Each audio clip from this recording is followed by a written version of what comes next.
Hi, welcome to Thursday Takeaway.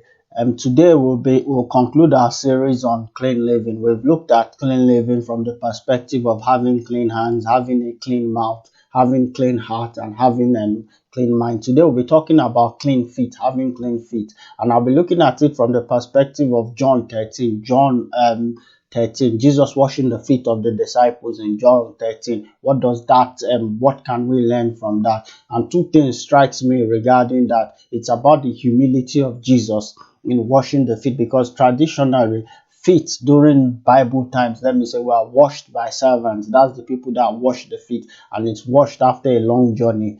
Or when you go from place to place, it's washed by the servants. Jesus did that, and we know the Bible talks about the humility of Jesus in Philippians, about him being humble, also being obedient to death on a cross. And we know that it's through his death we've been saved or redeemed.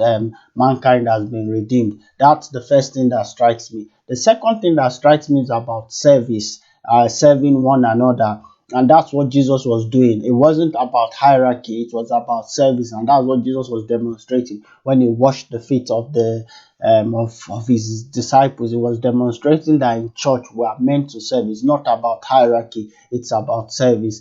That's the two things that jump out to me about, in John 13, washing the feet of the disciples, to have to washing their feet to be clean. Those two things jump out at me. I also look at this scripture also. It doesn't talk about clean feet, but it talks about how beautiful are the feet of those that bring good news. It is in Isaiah 52:7, and Paul referenced this in his letter to the Romans, and he was just talking about how beautiful are the feet of the people who bring good news. In other words, the people that bring the gospel.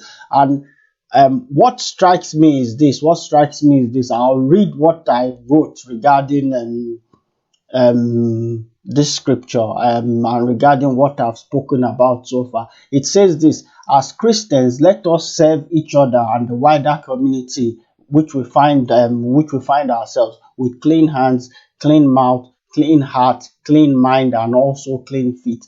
Let our feet be the bringer of good news. And that's what strikes me, what jumps out at me, that as Christians, let us serve we've talked about clean living, but let us serve our community with clean hands, clean mouth, clean heart, clean mind, and also clean feet. And I'll end with this: let our feet be the bringer of good news. In other words, let our feet be what takes us to the places where we share the gospel. Remain blessed, and I hope you've enjoyed this series on clean living.